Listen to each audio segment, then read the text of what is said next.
We're How friends was that now. draft in Edmonton, Terry? Like that was the draft where Brian Berard, wasn't it? Brian Berard went first. Was that where Steve Kelly got booed?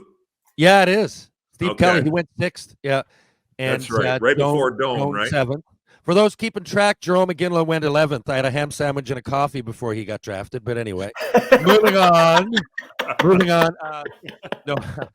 So the draft was in Edmonton, and it was awesome. I got some relatives out there, and all the boys, and Lanx's family was there. Like it really was. Looking back, I don't even need to look back. Even at the time, I remember saying, I got to pinch myself. This is an awesome day. But what's funny is that I'd been interviewed.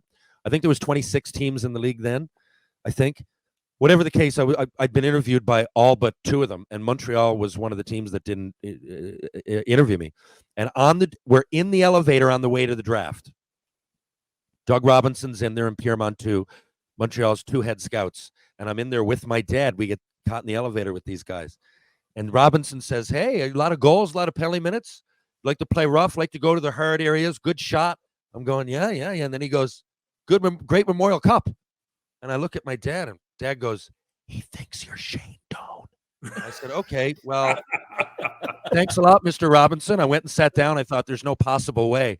I knew Boston. I thought maybe Boston. They were picking 9, and I get that Ryan Irish. I'm not saying you pick a guy because of his name, but it really it would have really helped my cause there to give an honor. Cam Neely's there. He's one of my favorite players. Boston really seemed like the fit. And I remember Boston saying, "If we pick you, you'll never go down. We'd rather you be here." And they picked Kyle McLaren, and they didn't send him down. Kyle was the one. Again, I'm saying, if you could look at one player that wasn't ready, because he was thin. He was 6'3" is he? He was huge. He was tall. But he's like 6. Yeah, now I'm not saying that it didn't work out for him, and he didn't.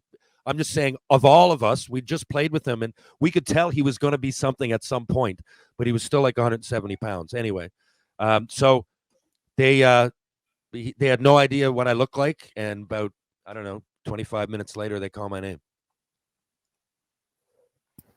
So tell me, so you become a Montreal Canadian through the draft, and we got to get your version of this story because, boys, we heard Tucker's side about how you corrupted him in terms of convincing him to get the big suite or the big house, right, as roommates in Montreal, and then immediately you're sent back. As Tommy would say, you pack your shit for the minors, and then Tucker's kind of left twisted. I was a junior, so I went back.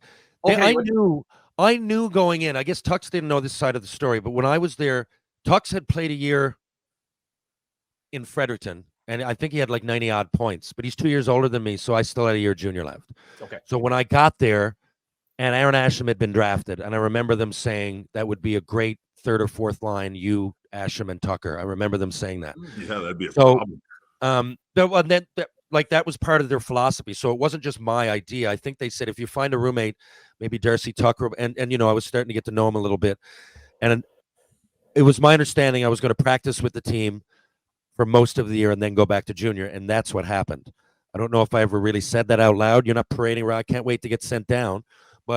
And I had a concussion the year before. So anyway, it was good. I got 4 games in, I think. I practiced with the team all year, and you'd never say it from the stat line and everything, but trust me, that really did. Everything that happened to me after that, that's another circumstantial. We can get into that, but I really enjoyed that year. Yeah, and me and Tux, I don't know. I'm like, Tux, where are we going to live? Like downtown. I don't know if you know Montreal, but I know you guys do to some degree. There's St. Catherine, then you got Crescent Street. In and around there is Chez Paree and Wanda's and places that we all like to hang out. And just Willamontang is one of the cross streets, and we just got a spot right at the top. It was at the time, I don't know, I think it was maybe $2,500, which was a lot at the time. And my idea was, I said, if we want to get to know the team better and everything, the boys often just want to break. Let's get a couple of fridges here. Let's have, what food do they like and everything. Let's just make sure. And it was for a while. People would drop over, and that was my whole idea. But then I left him with the bill and all this like outrageous furniture, a disco ball. It was outrageous. It was a good time, though. I went and I also left him I had a Camaro. We were bobbing around in that thing in the middle of the winter in Montreal. But good memories, yeah, for me You anyway. left him a Camaro as well, so he was driving that around all winter. he left that part out of it. My Camaro around, yeah, all winter. Yeah, it's a good car for downtown Montreal in the winter. Yeah, good memories though. You know, I look back and people are like, "Oh man, you sat out so many games," but I was 19 and I'm like, okay. I remember when they told me I made it. I'm like, okay, so like I can go out and say that I'm on the Montreal Canadiens. Yeah, sure. Yeah. Okay, so I'm technically on the team here. Yeah, it was a lot of fun. Terry, like you grow up in Newfoundland, so obviously, as somebody who grew up in the East as well, there's there's a ton of Habs fans out there, right? I mean, as much as people talk about the strength and size of Leafs Nation, like travels well everywhere. Did you have some of those brushes with greatness with whether you cross paths with Beliveau or even, the Rocket's still alive at that time, still around? Like Rocket was alive. Look, I grew up a huge Habs fan. I knew everything about them. I still say Chris Nyland's underrated. The guy had 20 goals twice, or I think 19 and 21, whatever it is. He could put the puck in the net. And he wasn't just this goon that went out. He was usually defending his teammates. And like, I really loved the Habs and I loved Chris Nyland. I could tell you all their stats, everything else. So it was surreal for me to go to that team, first of all. Okay. And then to experience it. I know, again, looking at Hockey DB, you'd say, man, I must have hated my time there. No, not at all. Now, I didn't like Michel Therrien, and we can get into that. I didn't like Michel Therrien. Like I think a lot of people did. Well, now you see that. But at the time, no one really knew it. And I didn't want to rat him out. There was no social media. I did never say it to my agent. I should have. Looking back. And he was just, I know you didn't ask me this, but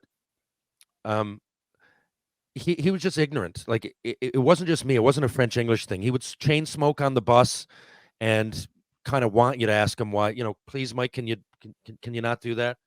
Well, fuck you. Who are you then? Who are you? Who are you? You fucking go out. You fucking play. You fucking play good. I don't smoke. Like it was always something. There was always some kind of thing to get your mind. And anyway, I get it. He was a rookie coach and I was a rookie player. I just didn't like him. And if you want me to go into some specifics about the first year in Fredericton, that was an eye opener. I'd love to hear it. Well, I tell you, coaches on this podcast. Go right ahead. I never did for years, guys. And the other thing is everybody's got a story. Now, I know that I was good enough to and I do think you give a first rounder 100 games to fail. That's what I think. My skating was never great, but I adapted to whatever league I was in. But again, I got nothing against the Habs. Ray John Houle was the GM when I was there. He took my daughter to her first game last year. So it's not just me getting the run into the stuff. I'm not saying that. I had numbers on Michel Therrien. I had numbers under rookie of the year for him. 21 goals, 256 minutes. But the method that he got to bring the best out of each player was one that would leave you broken mentally. And I'd never been treated like that before. It was my third or fourth game in the minors. Again, I get first round pick, right? 18, 19. I'm with the Habs for those 4 games. I go down at the deadline, but the thing is, I go to Red Deer. I have 2 points a game. I set the record in the playoffs for 3 rounds. I had 18 goals in 16 games. No fights, right? So my game's back. The concussion's long gone now. So I'm going, okay, well, long gone, no, but you know what I mean? A lot of people don't get over them. I got over it somehow. And but the next show, so I come in on a high. I think I have a chance to make the Habs, and they didn't make the playoffs the year before. But I get it now. There's 2-way contracts, and I was far from proven in the NHL, so I got sent down. But third or fourth game, he calls me in, and I'm like, okay. I hadn't been called in much. In this early in the season after not doing. I was playing average, so I was like, okay, he's probably going to dump all over me, but I'd like to get to know him and see what's on his mind. So he called me in. Okay, I sit down, and he's got his desk and his chair is always a little bit higher than everybody else's. Like he wanted that mental dominance, and he sits me like, I don't know, 15 feet away. He's behind his desk. I'm just there in a chair looking up at him, and he lights up a cigarette. Okay, now he keeps smoking and he's looking at me, and I was gonna say, well, why did you call me in here? But I didn't. And then I'm just looking straight into his eyes. Now, that can be uncomfortable, right? I'm like, okay, if he's not going to speak, so I'm just looking straight into his eyes. Okay. And he's looking straight into mine, and now we don't want to break. We're just looking at each other. We're looking at each other. He smokes it right down to the butt, puts it out and says, "Get the fuck out of my office."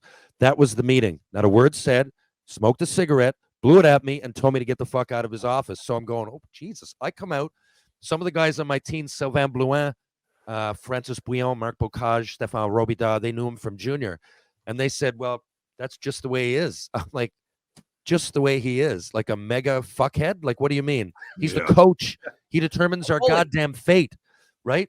So there was that, and then I remember it was about the 8th or 9th game I broke out. I had maybe a goal and 2 assists, and he called my parents. He called me in for the same sort of thing and called my parents right in front of me. Oh, Terry's going to be good. It's all right. He had my dad on the phone, my mom. I'm thinking, this is great. Next game, I get my first shift with 30 seconds left, and there's getting the tap, and then there's this. He grabbed, and he went like this, and he said, "You go out and fight Jeff Ware right now." And I said, okay. I did it, took my helmet, threw it in the crowd. I'm gone now. I'm gone. I'm checked Jeff out. was a I big don't boy. want... Jeff was like 6'4", 6'5". I know he was, and I didn't want to fight him. I had nothing against him. Hit my goalie or something, or he wasn't ever looking for it. He was a player that he was an honest player. Yeah. And I'm, it felt ridiculous. So anyway, I played those 2 years, but I never did. And I just had enough. And long story shorter, in the end, I ended up not going back to camp because of him. I said, Reggie, I just want to, and I saw all my friends that I'm playing with, like Tux, Craig Conroy, Jim Campbell, Valerie Bure, Aaron Asham. What's going on? All these guys are going somewhere and they're doing something. Look, I got rookie of the year here. Like, there must be something. I must be able to help someone.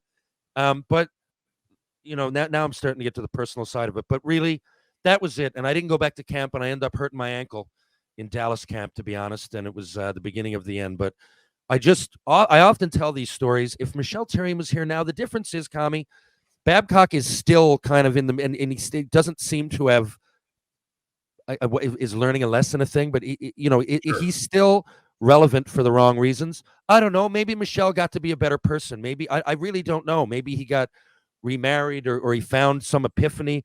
If he was here, the first thing I would do is shake his hand and try to talk about it, because the one thing that I didn't do, I can complain, I didn't go back to camp, and at no point did I actually just walk in his office and say, okay, how do we figure this out? I don't like you, you don't like me, but I think we had more in common than we didn't. We just never really saw it. I was too young, and he was a young coach, and unfortunately, things worked out the way they did. But where I sit today, I can't really complain.